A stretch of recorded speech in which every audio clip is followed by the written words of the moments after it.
ఈ జిల్లాలో పరిపాలన ఏ విధంగా ఉంది, జిల్లా అధికారుల తీరు ఏ విధంగా ఉందో మీకు ఒక ఉదాహరణ.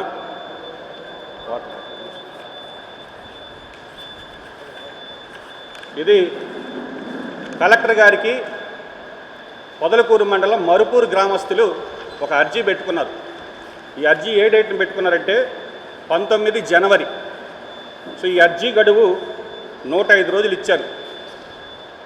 ఈ అర్జీ గడువు 105 రోజులు ఇచ్చారు. ఏమని పెట్టుకున్నారంటే మరుపూరుకు సంబంధించినటువంటి గ్రామ పంచాయతీ పరిధిలో ఈరోజు ఇస్కాన్ సిటీ 2 అని అక్కడ ఒక రియల్ ఎస్టేట్ వెంచర్ వేస్తున్నారు. ఆ వెంచర్ వేసేటప్పుడు ప్రభుత్వానికి సంబంధించినటువంటి 8 ఎకరాల పొలం, పశువులు మేసేటటువంటి నీటి కుంట, దానికి వెళ్ళేటటువంటి డొంక మొత్తం కలిపి 8 ఎకరాల నుంచి 9 ఎకరాల వరకు ప్రభుత్వ భూమి అన్యాక్రాంతమైపోతుంది. దీనికి సంబంధించి 30 మంది గ్రామస్తులు జిల్లా కలెక్టర్ గారికి గ్రీవెన్స్లో అర్జీ ఇస్తే దాని మీద అప్పుడే పత్రికల్లో కూడా కథనాలు వచ్చాయి. ఆంధ్రజ్యోతి అనుకుంటా, బహుశా పత్రికల్లో కూడా కథనాలు వచ్చాయి. కానీ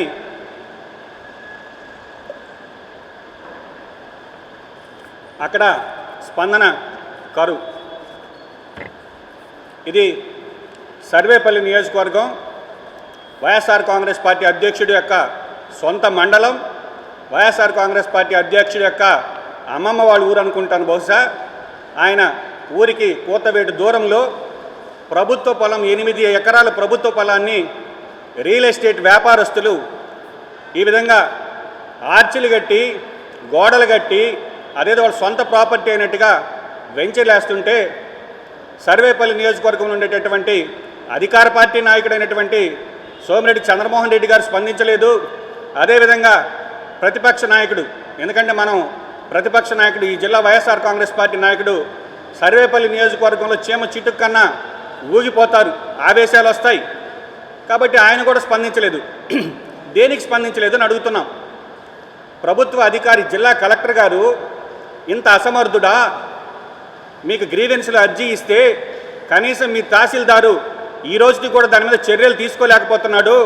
ఈరోజు సర్వేపల్లికి సంబంధించినటువంటి మా నియోజకవర్గ ఇన్ఛార్జి బళ్ళ హరి గారికి ఆ గ్రామంలో ఉండేటటువంటి కాంగ్రెస్ పార్టీ అభిమానులు, వాళ్ళ సోదరులు, బంధువులు ఫోన్ చేసి ఈ విధంగా వైఎస్ఆర్ కాంగ్రెస్ పార్టీ వాళ్ళు, తెలుగుదేశం పార్టీ వాళ్ళు కుమ్మక్కైపోయారు, పశువులు మేత మేసేటటువంటి నీళ్లు తాగేది అడవుల్లోకి వెళ్ళి అక్కడికి వచ్చి నీళ్లు తాగుతాయి, ఈరోజు దానికి కాస్త గేట్లు పెట్టి ఆర్చిలు కడుతుంటే ఇటు ఆ పార్టీ ఈ పార్టీ రెండూ కూడా కుమ్మక్కైనాయి, గ్రామస్తులకి అన్యాయం జరుగుతుందని చెప్పి విన్నవిస్తే వెంటనే సోదరుడు ఈరోజు అక్కడికి వెళ్ళి పరిశీలిస్తే ఆర్చి వరకు ఇప్పుడు జరుగుతూ ఉంది. వాళ్ళకి ఏ ధైర్యం ఉంటే, ఎవరి అండ ఉంటే జిల్లా కాంగ్రెస్ పార్టీకి సంబంధించి ఈరోజు నేను ప్రశ్నిస్తున్నా, సర్వేపల్లి నియోజకవర్గంలో వైఎస్ఆర్ కాంగ్రెస్ పార్టీ అధ్యక్షుడు మండలంలో ఇంత అవినీతి జరుగుతుంటే గోవర్ధన్ రెడ్డి గారు ఎందుకు స్పందించలేదు, సోమిరెడ్డి గారు ఎందుకు స్పందించలేదు అంటే అక్కడ ఉండేటటువంటి ఒక తహసీల్దారు, నేను ఇద్దరిని మేనేజ్ చేశా, మీరు ఎదురుంటే నా దగ్గరికి రండి, ఈ నియోజకవర్గంలో ఏం సమస్యలు ఉండవు, ఈ మండలంలో నాకు ఇద్దరు పరిచయమే, సోమిరెడ్డి గారి దగ్గర, గోవర్ధన్ రెడ్డి గారి దగ్గర నేను మొత్తం కూడా మేనేజ్ చేయగలిగేటటువంటి కెపాసిటీ ఉంది. కాబట్టి కలెక్టరేట్లో అర్జీ ఇచ్చినా కూడా మీకేం కాదు నాకు భరోసా ఇచ్చి ఈరోజు ఈ కార్యక్రమం అక్కడ నిర్వహిస్తున్నారు. తహసీల్దార్ గారికి చెప్తున్నా, ఈ అర్జీ గడువు ముగిసింది, ఈ అర్జీ పెట్టిన తర్వాతనే వాళ్ళకి ఎంత ధైర్యం ఉంటే ఆర్చికి శంకుస్థాపన చేసి ఈ 105 రోజు గడువుల లోపల ఈరోజు ఆర్చి పూర్తి చేస్తుంటే రెవెన్యూ యంత్రాంగం ఏం చేస్తుంది, నుడాకు సంబంధించినటువంటి అధికారులు ఏం చేస్తున్నారు? నుడాకైతే ఖచ్చితంగా మామూలుగా లేఅవుట్ వేస్తే ఫార్మాలిటీస్ ఏందనేది ఈరోజు ప్రజలు ఎవరిని అడిగినా చెప్తున్నారు, ఎకరాకి ఎంత ఇవ్వాలని. కాబట్టి ఈరోజు ఆ ప్రభుత్వం ఏ స్థాయిలో పనిచేస్తుంది, అవినీతి ఏ స్థాయిలో ఉందో ఒకసారి ఈ జిల్లా ప్రజల్ని ఆలోచించమంటున్నా. కాబట్టి పొదలకూరు తహసీల్దార్ గారికి చెప్తున్నా, నువ్వేమైనా ఇద్దరిని మేనేజ్ చేస్తున్నాను కాబట్టి నాకేం కాదులు అనుకుంటున్నావేమో, దీనికి సంబంధించి ఆల్రెడీ లోకాయుక్తలో కంప్లైంట్ ఫైల్ చేశాం, నీ సంగతి తేలుస్తాను తప్ప నువ్వేదో నాకు నాయకులిద్దరు పరిచయమే, నేను ఇద్దరిని మేనేజ్ చేసుకుంటానంటే ఊరుకునేది లేదని చెప్పి తెలియజేస్తున్నాం. కాబట్టి జిల్లా ప్రజలకు విన్నవించుకుంటున్నా, ఎక్కడ ఏ అవినీతి జరిగినా, ఎక్కడ ఎవరికి ఏ అన్యాయం జరిగినా జిల్లా కాంగ్రెస్ పార్టీ ముందుకొస్తుంది, పోరాడుతుంది.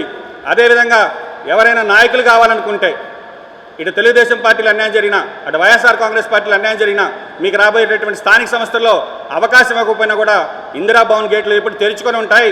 ప్రజాసేవ చేయాలనేటువంటి రాజకీయ నాయకులు, యువకులు, ఉత్సాహవంతులకి కాంగ్రెస్ పార్టీ మళ్ళీ ఆహ్వానిస్తుందని తెలియజేస్తున్నాం.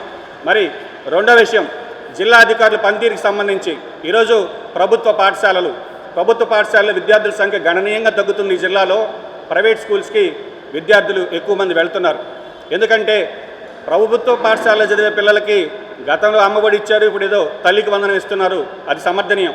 కానీ ఇంటర్నేషనల్ స్కూల్స్లో, ప్రైవేట్ స్కూల్స్లో చదివేటటువంటి వాళ్ళకి కూడా పేదవాళ్ళకి ఇచ్చినట్టుగానే తల్లికి వందనం, అమ్మఒడి ఇవ్వడం వల్ల ఈరోజు ప్రైవేట్ స్కూల్లో అడ్మిషన్లు పెరిగాయి. నేను ఒక ప్రైవేట్ స్కూల్కి వెళ్ళి ఫీజుల విషయం అడిగా. పేరుకి ఇంటర్నేషనల్ స్కూల్ అని పెట్టున్నారు. తీరా చేస్తే ఆ ప్రిన్సిపల్ని అడిగా, ఇక్కడ ఉండేటటువంటి స్టాఫ్ డీటెయిల్స్ ఇవ్వండి, వాళ్ళు ఏం చదువుకున్నారంటే ఇంటర్మీడియట్ ఫెయిల్ అయిన వాళ్ళని ఇంటర్నేషనల్ స్కూల్స్లో పెట్టి టీచర్లుగా ఈ జిల్లాలో లక్షల రూపాయలు దండుకుంటుంటే జిల్లా విద్యాశాఖ అధికారులు ఏం చేస్తున్నారు? కాబట్టి ఇక్కడ ఉండేటటువంటి నెల్లూరుకు ఉండేటటువంటి దౌర్భాగ్యం ఏంటంటే విద్య వ్యాపారంగా చేసేటటువంటి నారాయణ గారు ఒక పక్క, ఇంకొక ఆయన ఈ టౌన్కి సంబంధించి పర్వతనేని చంద్రశేఖర్ రెడ్డి, ఆయన కూడా విద్యా వ్యాపారస్తుడే. కాబట్టి ఇద్దరు కూడా నోరు మెదపలేని పరిస్థితి. ఎందుకంటే వాళ్ళిద్దరి మధ్య ఒక అండర్స్టాండింగ్ ఉంటుంది, మన వ్యాపారాలు మాత్రం డిస్టర్బ్ కాకూడదని. నేను అడుగుతున్నా, ఈరోజు వైఎస్ఆర్ కాంగ్రెస్ పార్టీ నాయకులు కానీ, అధికార పార్టీ నాయకులు కానీ, పేద మధ్య తరగతికి సంబంధించినటువంటి కుటుంబాలు ఈరోజు నాశనం అవుతున్నాయి. ప్రైవేట్ స్కూల్లో ఫీజు నియంత్రణకు సంబంధించి కమిటీలు లేవు. ఆ కమిటీ స్పష్టంగా అక్కడ ఉండేటటువంటి ప్రాథమిక పాఠశాల అయితే ఎంఈఓ గారు, అదేవిధంగా హై స్కూల్ అయితే డిప్యూటీ డిఓ గారు అధ్యక్షతన ఒక పాఠశాలలో ఒక కమిటీ వేసి వాళ్ళ ఫీజులు ఫైనలైజ్ చేసి ఆ ఫీజులు నోటీస్ బోర్డులో వేయాలి. అక్కడ పనిచేసేటటువంటి టీచర్లు ప్రాథమిక పాఠశాల అయితే ఇంటర్మీడియట్ చదువుకొని డిప్లొమా ఇన్ ఎడ్యుకేషన్ డిఈడి చేసి ఉండాలి. అదేవిధంగా హై స్కూల్ అయితే డిగ్రీ పూర్తి చేసి బీఈడి పూర్తి చేసి ఉండాలి. ఎంతమంది ప్రైవేట్ పాఠశాలలో బీఈడీలు పూర్తి చేసి ఉండాలని క్వశ్చన్ చేస్తున్నాం. కాబట్టి అర్హత లేని వాళ్ళని తీసుకొచ్చి పెట్టారు. జీతాలు చూస్తే నామ మాత్రం జీతాలు ఇస్తున్నారు, పేదల దగ్గర ఫీజులు మాత్రం లక్షల్లో వసూలు చేస్తున్నారు. కాబట్టి రాబోయే రోజుల్లో కాంగ్రెస్ పార్టీ తరఫున ఎన్ఎస్యూ ఆధ్వర్యంలో ఈ ప్రభుత్వ పాఠశాలతో పాటు ప్రైవేట్ పాఠశాలలో, ప్రభుత్వ పాఠశాలలో వసతులు కావచ్చు, ప్రైవేట్ పాఠశాల ఫీజులు కావచ్చు, వీటన్నిటి మీద కూడా మండలాల వారీగా సమీక్షిస్తాం. కాబట్టి జిల్లా అధికారి కలెక్టర్ గారికి విన్నవిస్తున్నాం, మీ యొక్క రెవెన్యూ డిపార్ట్మెంట్లో గ్రీవెన్స్కి వచ్చి అర్జీ ఇస్తే మీ తహసీల్దార్ కనీస చర్యలు తీసుకోకపోగా వాళ్ళకి మద్దతు తెలుపుతూ ఈ విధంగా పొదలకూరు మండలంలో ఉంది. విద్యకు సంబంధించి ప్రైవేట్ స్కూల్స్ విచ్చలవిడిగా డబ్బులు దండుకుంటూ ఇంటర్మీడియట్ ఫెయిల్ అయిన వాళ్ళని టీచర్లుగా పెట్టి ఈరోజు లక్షల ఫీజు దండుకుంటున్నారు. కలెక్టర్ గారికి చిత్తశుద్ధి ఉంటే ఈ రెండు అంశాల మీద మీరు చర్యలు తీసుకోండి. చర్యలు తీసుకునే పక్షంలో రాబోయే రోజుల్లో దీని మీద పెద్ద ఎత్తున ఉద్యమం చేస్తామని కాంగ్రెస్ పార్టీ తరఫున తెలియజేస్తున్నాం.